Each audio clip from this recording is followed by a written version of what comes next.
Hallelujah. God's people, shalom on you. May the Lord Jesus Christ bless you all and keep you safe. परमेश्वर का धन्यवाद करते हैं एक बार फिर से आज के इस नए दिन और नई सुबह के लिए जो परमेश्वर ने आपको और मुझे दिया है। और आप लोगों को एक बार फिर से हमारी तरफ से क्राइस्ट मुक्ति द्वार फेलोशिप देहरादून इंडिया की तरफ से नया साल बहुत बहुत मुबारक हो। परमेश्वर आप लोगों को बहुत आशीष दे और उसका धन्यवाद करें कि उसने आपके जीवन में, आपके परिवार में ये नया वर्ष जोड़ दिया है। प्रभु का धन्यवाद करें इस बात के लिए क्योंकि परमेश्वर आपके साथ है। परमेश्वर ने हमेशा ही वायदों को निभाया है और वो अपने वायदे का पक्का परमेश्वर और आज भी आपके साथ यहीं पे है। परमेश्वर का धन्यवाद करते हैं आप सब लोगों का। प्रभु यीशु मसीह के नाम में हम क्राइस्ट मुक्ति द्वार फेलोशिप ऑनलाइन संडे सर्विस में स्वागत करते हैं। आइए इससे पहले कि हम आज की अपनी आराधना सभा को शुरू करें, आज की शिक्षा को शुरू करें, हम लोग प्रार्थना करेंगे। आदरणीय पिता, प्रभु यीशु के नाम से हम आपका धन्यवाद और आपकी तारीफ करते हैं क्योंकि आप इसके योग्य हैं। इस नए दिन नई सुबह को आपके हाथों में देते और आपके नाम से शुरू कर देते हैं। प्यारे प्रभु, और शैतान को कोई अवसर ना मिलने पाए और आज की शिक्षा के द्वारा कलीसिया की आत्मिक उन्नति हो, आपको महिमा मिले और कलीसिया प्रभु यीशु मसीह आप में और तरक्की और उन्नति को आती चली जाए। प्रभु यीशु मसीह के नाम से इस प्रार्थना को हम मांगते हैं, आमीन। ये अवसर है।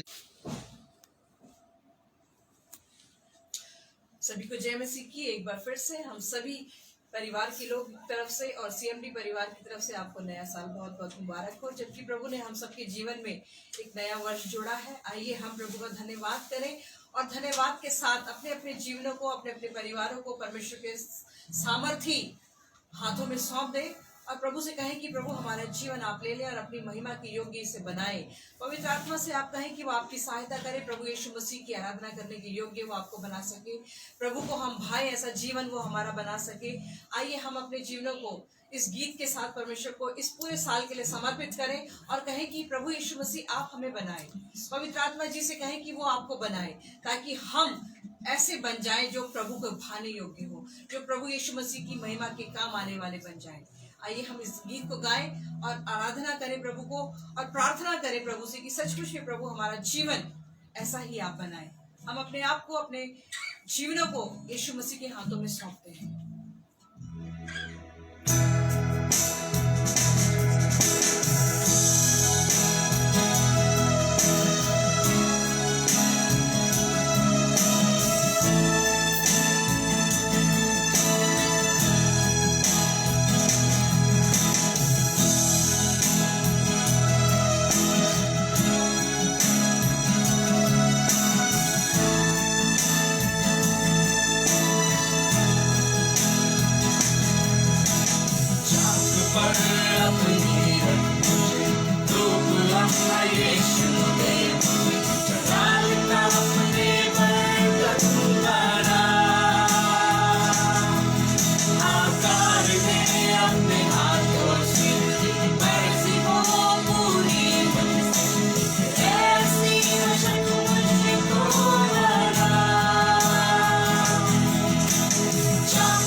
सजा, अपने साए में मुझको छिपा, अपने हाथों से मुझको सजा, भर दे रूह से अपनी सामर्थ से, पंखों में अपने छिपा, मिट्टी में जान मुझको उठा ले, हाथों से अपने बना, भर दे रूह से अपनी सामर्थ से, पंखों में अपने छिपा, मिट्टी में जान मुझको उठा ले, हाथों से अपने बना, हाथों से अपने बना।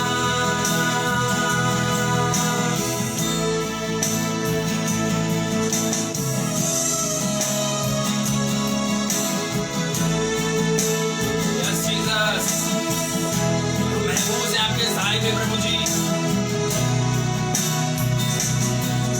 महफूज हूँ मैं तेरे साए में खुदा, तेरा हाथ मैं कभी ना छोड़ूंगा, महफूज हूँ मैं तेरे साए में खुदा, तेरा हाथ मैं कभी ना छोड़ूंगा, अपने साए में मुझको छिपा, अपने हाथों से मुझको सजा, अपने साए में मुझको छिपा, अपने हाथों से मुझको सजा, भर दे रूह से अपनी सामर्थ से, पंखों में अपने छिपा, मिट्टी में जान मुझको उठा ले, हाथों से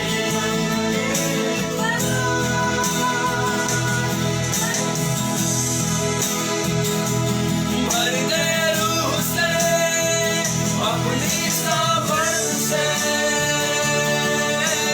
पंखों में अपने छिपा, मिट्टी में जान मुझको उठा ले, हाथों से अपने बना, हाथों से अपने बना, हाथों से अपने बना, हाथों से अपने बना, हाथों से अपने बना।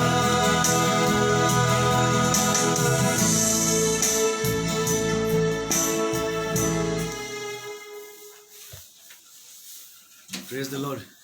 बहुत अच्छा गीत वर्शिप टीम ने यहाँ पे गाया, परमेश्वर की महिमा के लिए, प्रभु की महिमा के लिए, प्रभु के राज्य की बढ़ोतरी के लिए। परमेश्वर का धन्यवाद करते हैं हम एक बार फिर से अच्छे गीत के लिए, इन अच्छे आराधकों के लिए, क्योंकि परमेश्वर भला है, परमेश्वर अच्छा, परमेश्वर ही है जो अपने लोगों को, अपने बच्चों को अच्छे सुर ताल का ज्ञान देता है। धन्यवाद करते हैं हम एक ऐसे परमेश्वर के पास हैं कि जो हमारी फिक्र करता है, हमारी परवाह करता है, और हम में से हर एक के संकट, तकलीफ और परेशानियों में भी उसके साथ साथ रहता है। और परमेश्वर का धन्यवाद हो आज के इस नए दिन के लिए। इससे पहले कि हम आज की इस बात को शुरू करें, मैं आपको कुछ बता देना चाहता हूँ। हम लोग नए साल में प्रवेश कर चुके हैं और प्रभु आपके और मेरे साथ है। उसका वायदा है कि मैं जगत के अंत तक सदैव तुम्हारे साथ हूँ।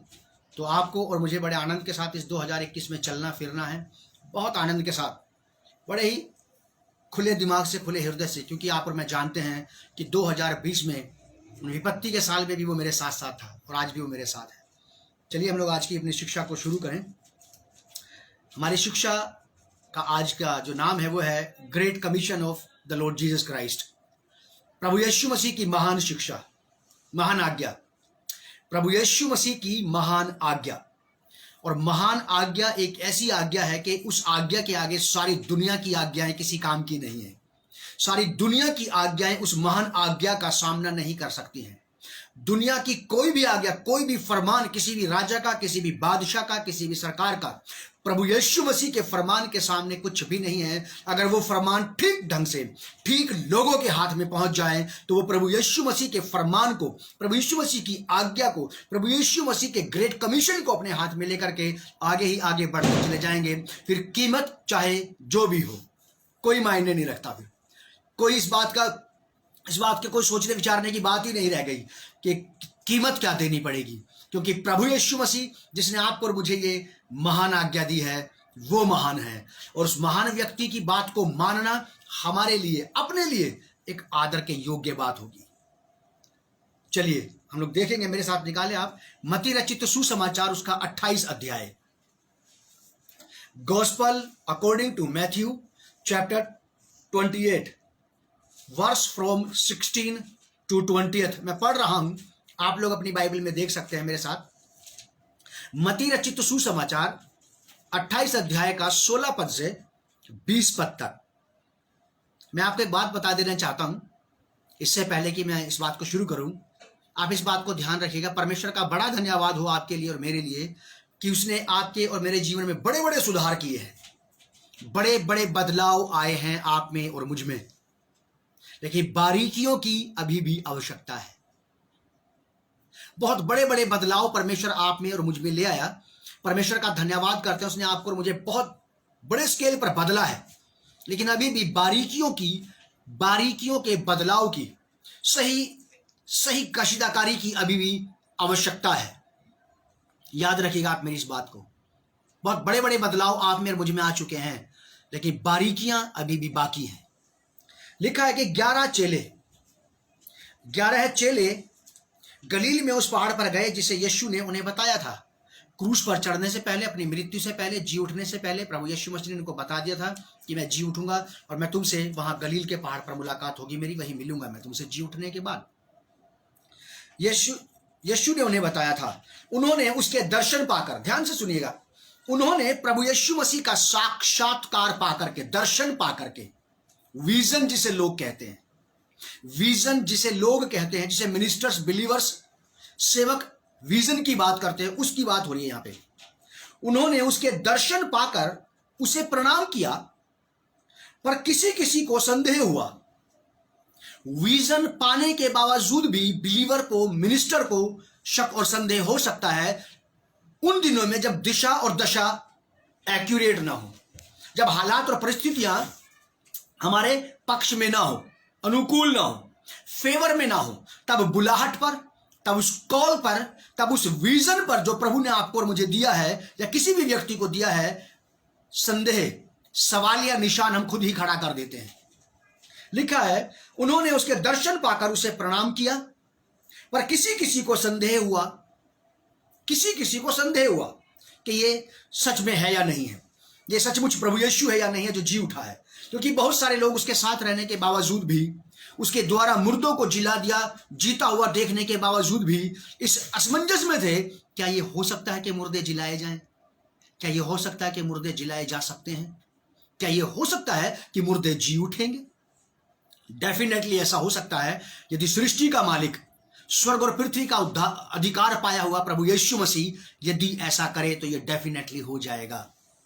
लिखा है यीशु ने उनके पास आकर कहा, स्वर्ग और पृथ्वी का सारा अधिकार मुझे दिया गया है, इसलिए तुम जाओ और सब जातियों के लोगों को चेला बनाओ। डिसिप्लिन एक वर्ड है, उसमें से ये डिसाइपल शब्द निकलता है।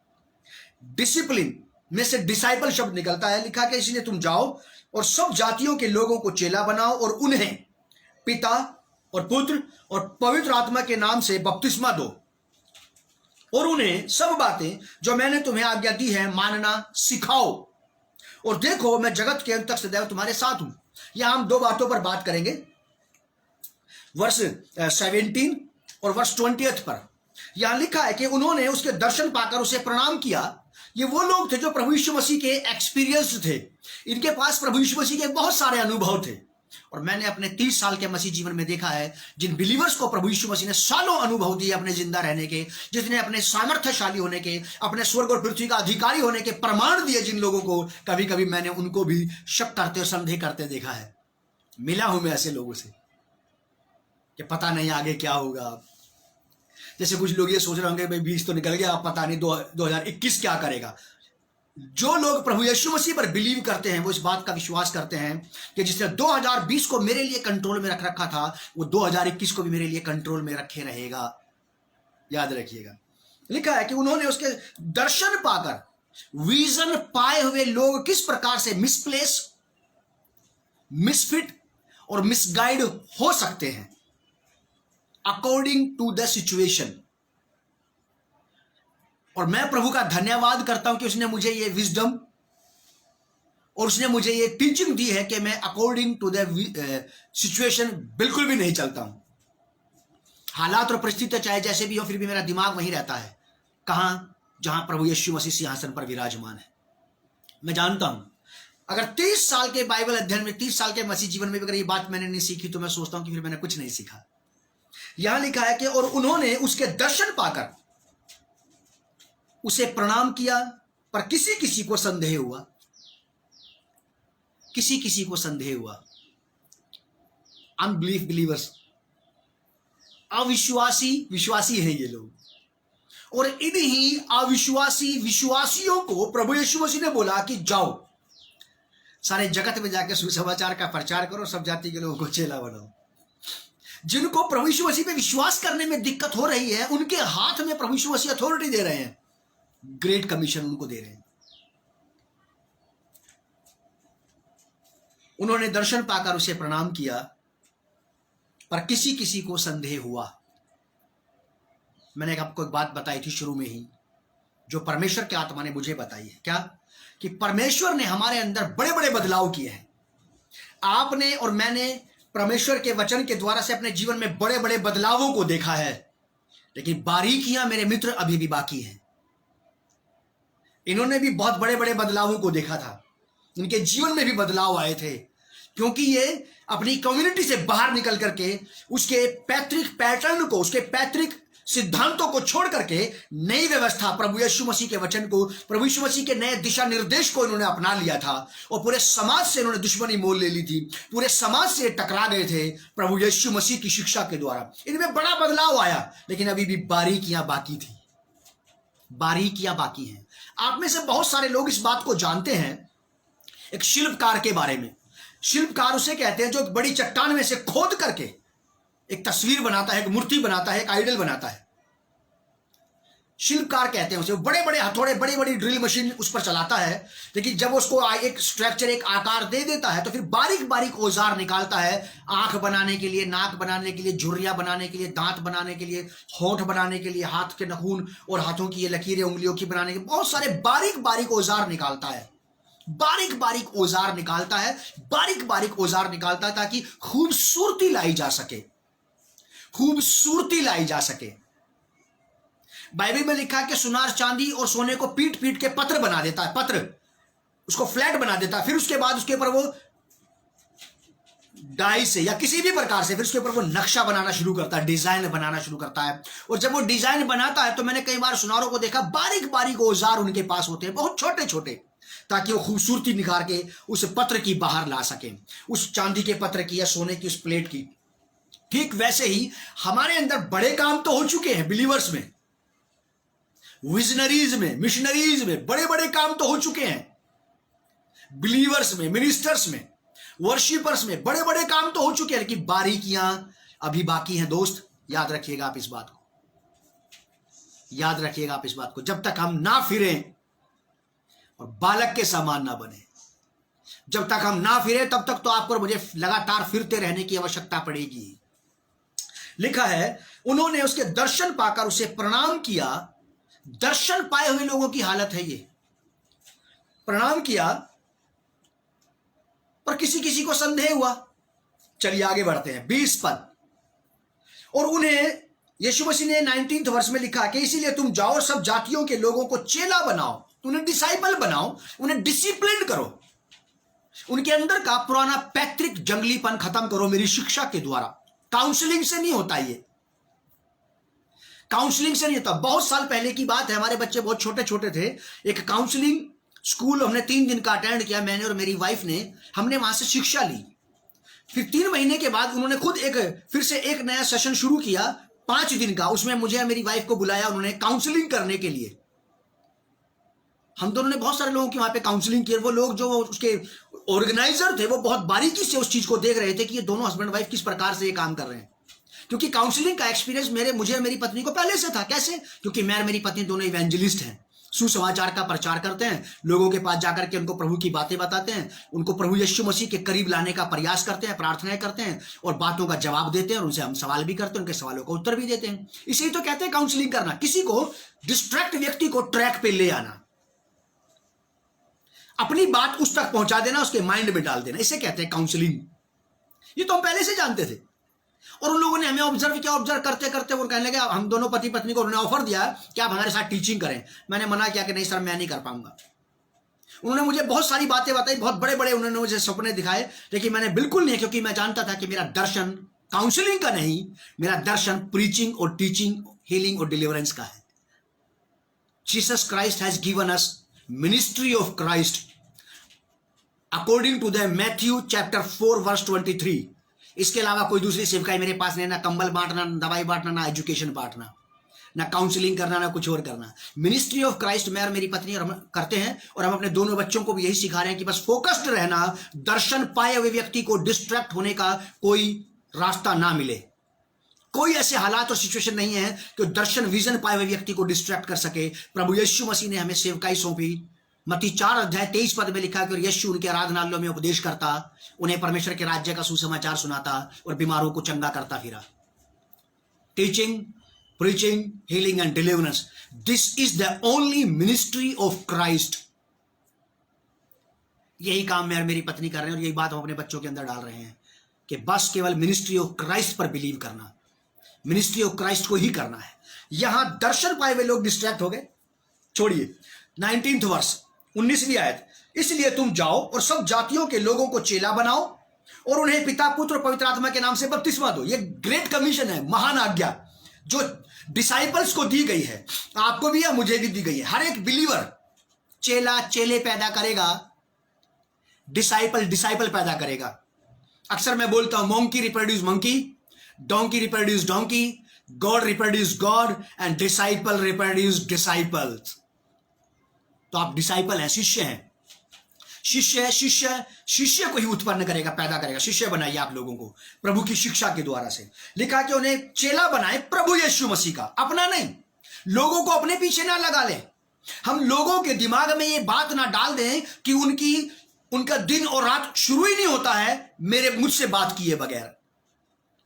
उनके जीवन में कोई भी खुशी नहीं आती है मुझसे बात किए बगैर। यह बात करने का मतलब है हम प्रभु यीशु मसीह के साथ धोखा कर रहे हैं, गद्दारी कर रहे हैं यीशु के साथ। हमें लोगों को क्राइस्ट पर फोकस्ड कर देना चाहिए।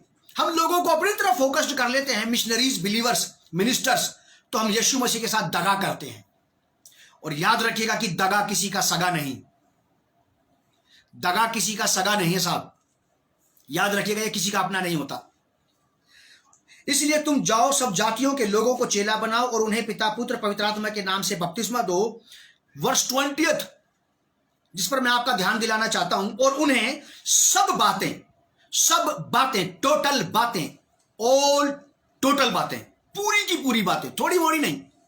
बाइबल में ऐसे लिखा है यशायाह नबी की किताब में कि लोग क्या करते हैं, परमेश्वर के लोग क्या करते हैं कि थोड़ा यहां से, थोड़ा वहां से, थोड़ा इधर से, थोड़ा उधर से, और एक चीज बना करके लोगों के सामने पेश कर देते हैं। नहीं, इससे काम नहीं चलेगा। हमें परमेश्वर के वचन की पूरी शिक्षा को मानना पड़ेगा। और जो लोग ये कहते हैं कि मैं पुराने नियम की बातों को नहीं मानता, मैं उनको बता देना चाहता हूं कि ये यीशु मसीह पुराने नियम में से निकल के आता है। शद्रक, मेशक, अबेदनगो की आग की भट्टी में यही था। शिमशोन के मां बाप को दर्शन देने वाला यही था। सदोम और अमोरा को विनाश करने से पहले अब्राहम से मिलने वाले 3 स्वर्गदूत वो यही थे। प्रभु यीशु मसीह ओल्ड टेस्टमेंट में से ही निकल के आया है। आप कैसे कह सकते हैं कि मैं यीशु मसीह को नहीं मानता? मानना ही पड़ेगा आपको मुझे, पुराने नियम और नए नियम को। नया नियम ऐसा है जैसे मान लीजिए समुद्र के बीच में एक टापू, और पुराना नियम ऐसा है कि उसका निचला हिस्सा हमें दिख नहीं रहा, हमें तो टापू नजर आ रहा है बड़े समुद्र में, बस नया नियम नजर आ रहा है। लेकिन इस टापू की कोई जड़ें तो होंगी कहीं ना कहीं। ओल्ड टेस्टमेंट इस टापू की जो समुद्र के बीच में दिखाई दे रही है, एक जरा सी चोटी, एक जरा सा लैंड जो दिखाई दे रहा है, ओल्ड टेस्टमेंट इस जरा से लैंड की जड़ें हैं, फाउंडेशन इसका जिसने उसको संभाल रखा है। तो यहां पे साफ शब्दों में लिखा कि और उन्हें सब बातें, उत्पत्ति से लेकर प्रकाशित वाक्य तक सब बातें, और उन्हें सब बातें जो मैंने तुम्हें आज्ञा दी है। अब ये न्यू टेस्टमेंट की बात कर रहे हैं प्रभु यीशु मसीह। प्रभु यीशु मसीह अपनी शिक्षा की बात कर रहे हैं यहां पे। लेकिन मेरा लोगों को यह सुझाव रहता, अपने आप को भी रहता, अपनी पत्नी बच्चों को भी रहता है, अपनी क्राइस्ट मुक्ति द्वार फेलोशिप के लोगों को भी यही रहता है, पूरा प्रयास मेरा यह रहता कि हम पूरी शिक्षा पर चलें। लेकिन हम यहां पे अभी प्रभु यीशु मसीह की शिक्षा की बात कर रहे हैं। और उन्हें सब बातें जो मैंने तुम्हें आज्ञा दी है मानना सिखाओ। सीखेंगे नहीं, ये इन्हें सिखाओ, बरबस, जबरदस्ती, बार बार, लगातार। लोग ये कहते हैं कि जबरदस्ती किसी का कुछ नहीं बनाया जा सकता है। अगर वो कलीसिया का सदस्य है, अगर वो बार बार आप ही के कांटेक्ट में है, अगर वो लगातार आपके हाथ में है, तो लगातार बोलने का, लगातार बात करने का, लगातार कहते चले जाने का अधिकार आपके पास है। या तो वो बदल जाए या फिर वो वहां से चले जाए। जब तक आदमी जिंदा है तब तक आशा लगाई जा सकती है कि ये बदलेगा, आज नहीं तो कल, कल नहीं तो परसों। ठीक उसी प्रकार से जब तक व्यक्ति आपके साथ है, आप उसे बार बार सिखाने का और बदलने का प्रयास करते रहें तब तक, जब तक वो आपके साथ है। अगर कभी भी वो आपका साथ छोड़ दे तब आप प्रभु को बोल सकते हैं कि प्रभु अब वो मेरे पास नहीं रहा, अब वो भाई यहां से चला गया है, अब वो बहन यहां से चली गई है, अब वो जहां गए हैं उसकी जिम्मेवारी उन लोगों के ऊपर है। बहुत क्लियर बातें हैं ये तो। उन्हें मेरी बातें मानना सिखाओ। मानना सिखाओ का मतलब यह है जो मैंने सीखा है, मान लीजिए इसको कहते हैं एक्सरसाइज कराना। सिखाने का मतलब यह है जैसे कि किसी व्यक्ति का हाथ टूट गया और उसको प्लास्टर लगा दिया, प्लास्टर लगा दिया उसको 40 दिन का या 2 महीने का, 2 महीने तक हाथ यूं ही रहता है। तो जब उसका प्लास्टर खुलता तो उसका हाथ बस केवल यहीं तक आता, बाकी हाथ पूरा सीधा नहीं होता। फिर वो क्या करता कि वो एक्सरसाइज करने वाले किसी व्यक्ति को बुलाता है और एक्सरसाइज करवाता है अपनी उस व्यक्ति से। वो व्यक्ति क्या करता है, उसके हाथ पे तेल मालिश करता है और आहिस्ता आहिस्ता उसके हाथ को पकड़ करके यूं एक्सरसाइज करवाता है, एक्सरसाइज करवाता है, एक्सरसाइज करवाता है ऐसे धीरे धीरे।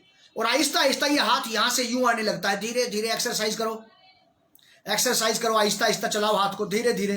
ठीक वैसे ही प्रभु यीशु मसीह कह रहे हैं कि उन्हें मेरी बातें मानना सिखाओ।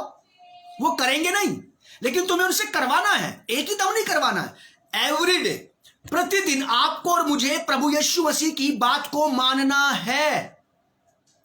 आपको और मुझे एवरीडे, प्रतिदिन प्रभु यीशु मसीह की बातों की एक्सरसाइज करनी है, एक्सरसाइज करनी है आपको और मुझे। और धीरे धीरे आप देखेंगे कि दोनों हाथ बिल्कुल सीधे हो जाएंगे, एक्सरसाइज के द्वारा, प्रैक्टिस के द्वारा। कहते हैं ना कि प्रैक्टिस आदमी को परफेक्ट बना देती है। प्रभु यीशु मसीह की बातों की, प्रभु यीशु मसीह कह रहे हैं कि उन्हें मेरी बातें मानना सिखाओ, मानना सिखाओ।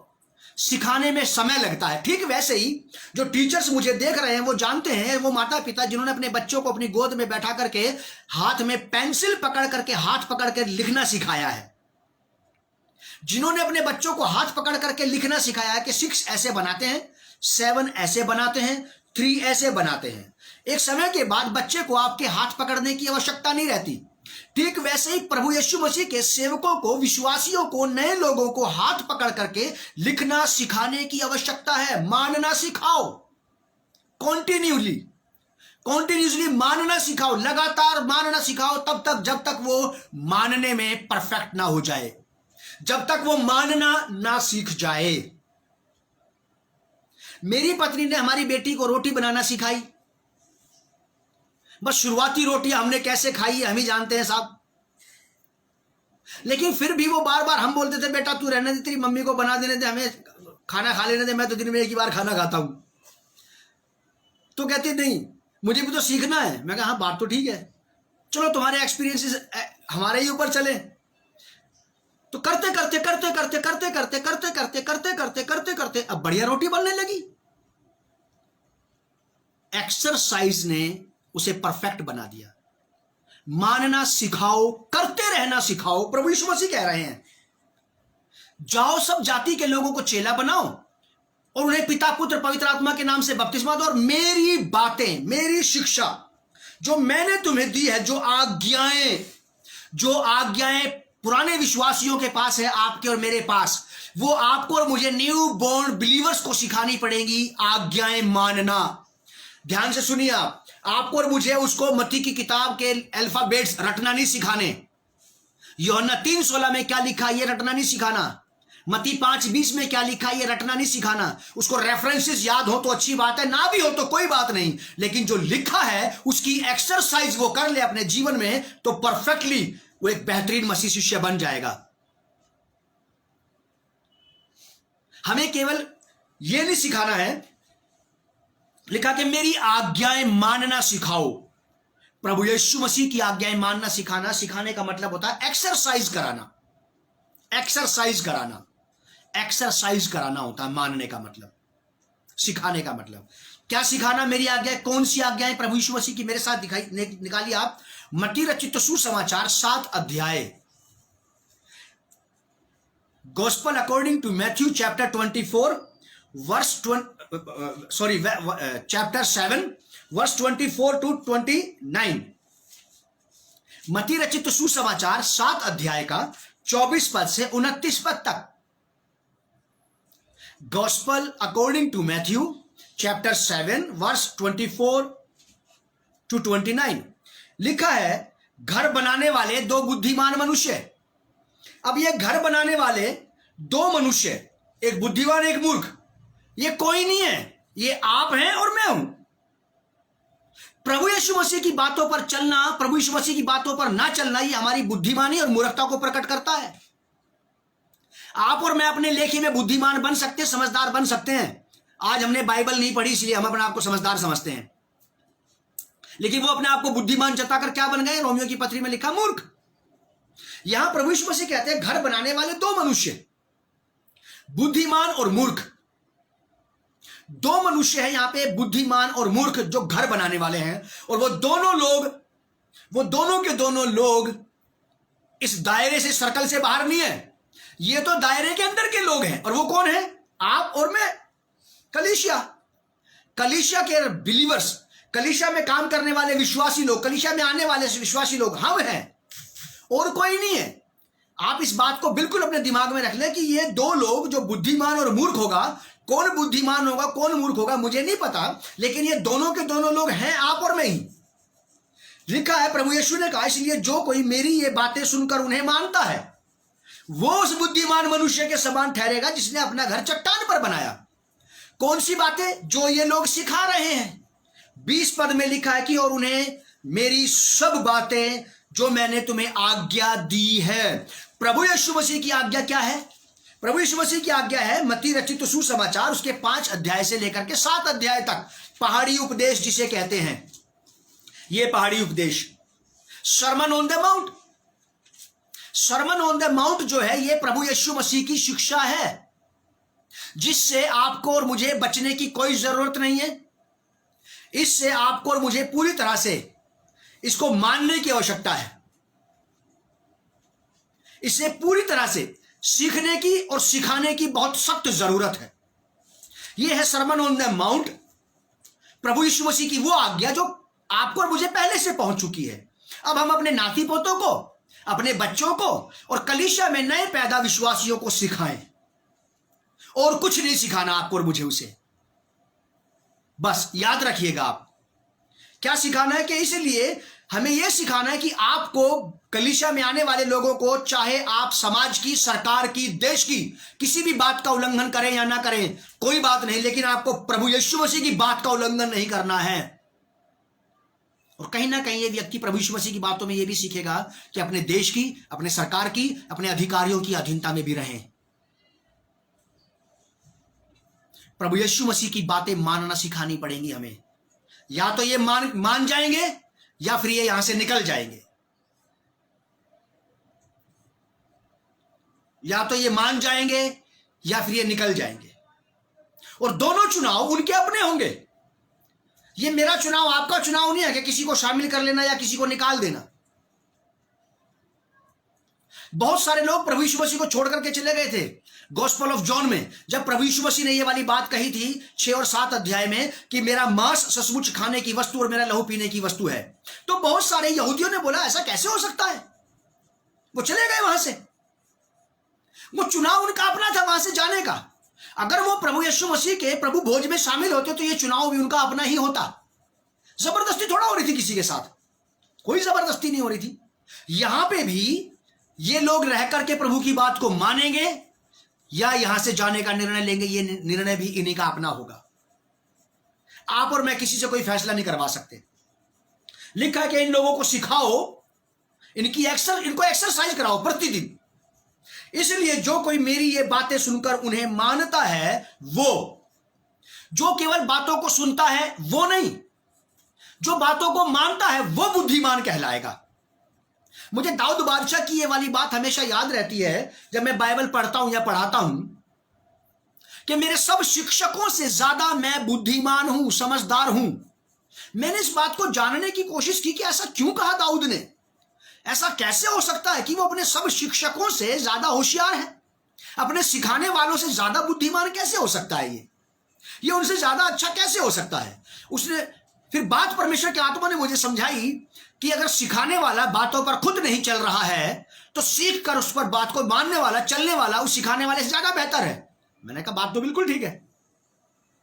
हो सकता है कि दाऊद को इस बात का ज्यादा पता था कि जो उसको सिखा रहे हैं, जो उसको खुद कह रहे हैं कि ये मत करो, ये मत करो, वो मत करो, वो खुद वही काम करते हैं। बहुत अच्छी बातें हैं कि इसीलिए जो कोई मेरी ये बातें सुनकर उन्हें मानता है, केवल वो व्यक्ति, चाहे वो नया हो या पुराना हो, इससे कोई अंतर नहीं पड़ता। आपकी और मेरी बुद्धिमानी का सबूत यह होगा कि आप प्रभु की बात को मानते हैं।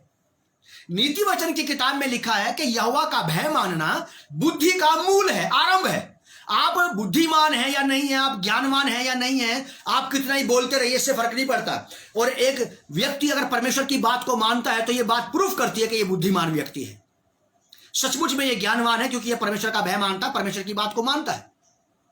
और नीति वचन की किताब में बुद्धि चिल्ला चिल्ला करके कहती है, बुद्धि कहती है इस बात को कि जो मेरी बात को मानेगा, जो मेरी बात पर चलेगा, वो बेखटके रहेगा, उसे डर घबराहट नहीं सताएगा, बेखटके रहेगा। वो नीति वचन की किताब में लिखा है पहले अध्याय में, जो बुद्धि की बात पर चलेगा, जो बुद्धि की बात को मानेगा, वो बेखटके बसा रहेगा, निश्चिंत रहेगा वो।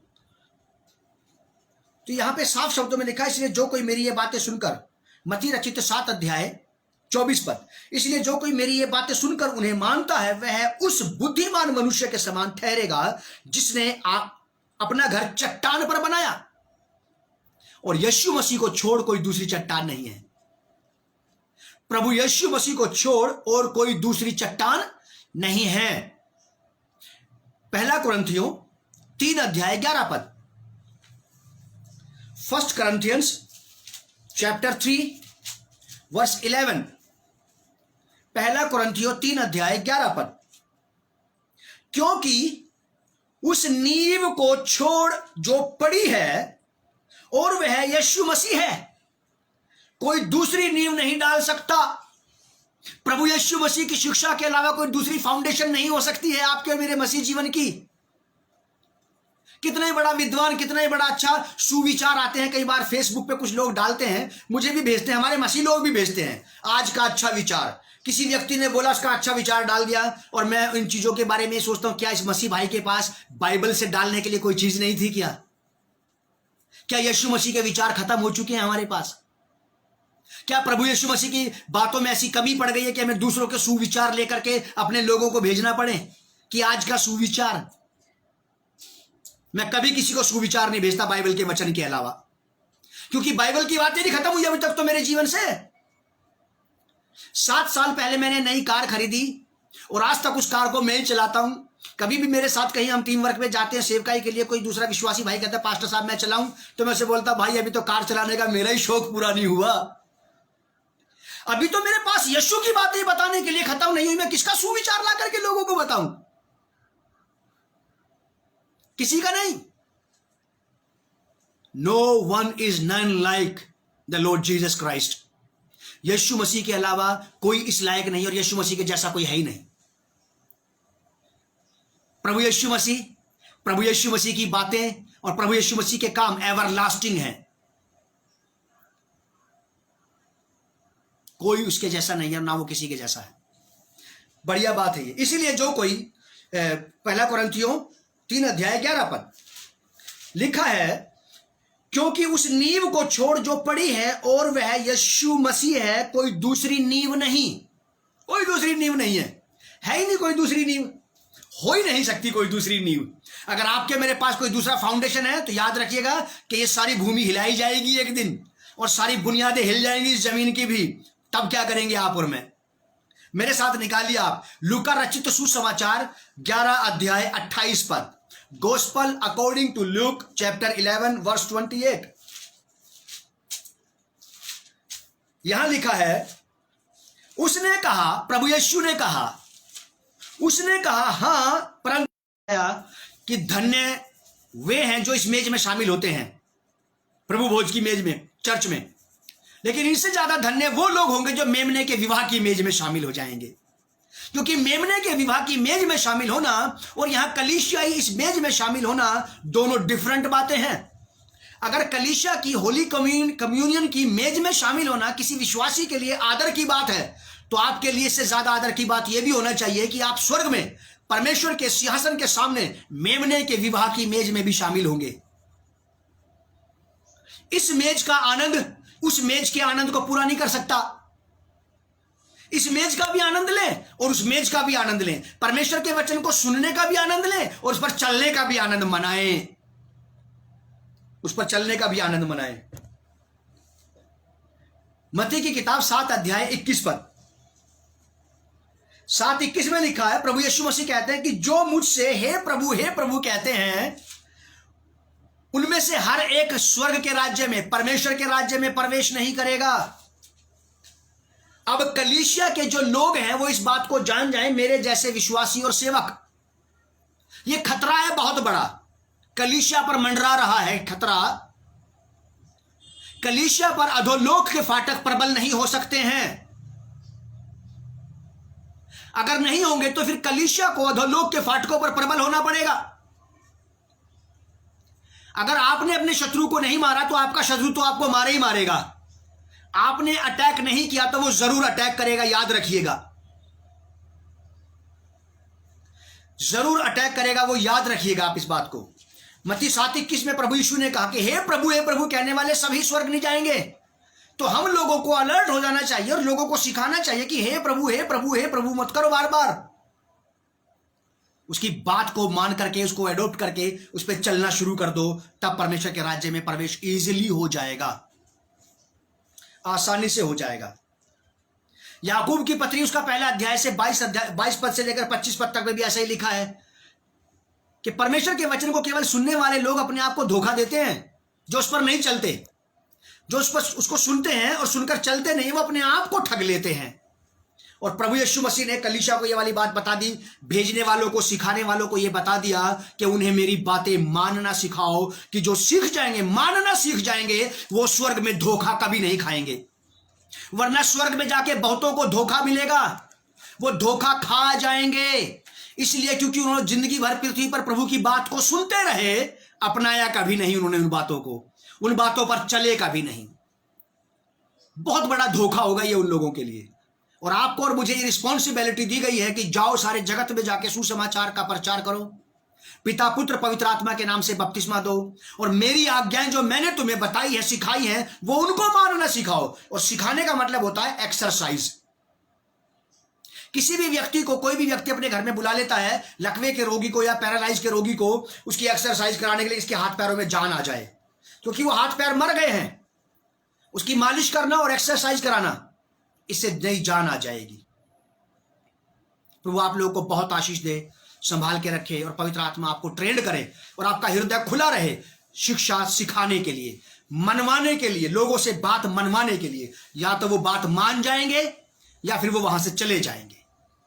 प्रभु यीशु मसीह के नाम से पिता मैं इस कलीसिया को यही आशीष देता हूं। सुनने वालों को ब्लेस करें, ये वचन का बीज हमारे मनों में 30 गुना 100 गुना फलदायक हो जाए। प्रभु यीशु के नाम से इस प्रार्थना को हम मांगते हैं, आमीन। God bless you and shalom on you. आप हमारे CMD के YouTube चैनल पे जरूर जाएं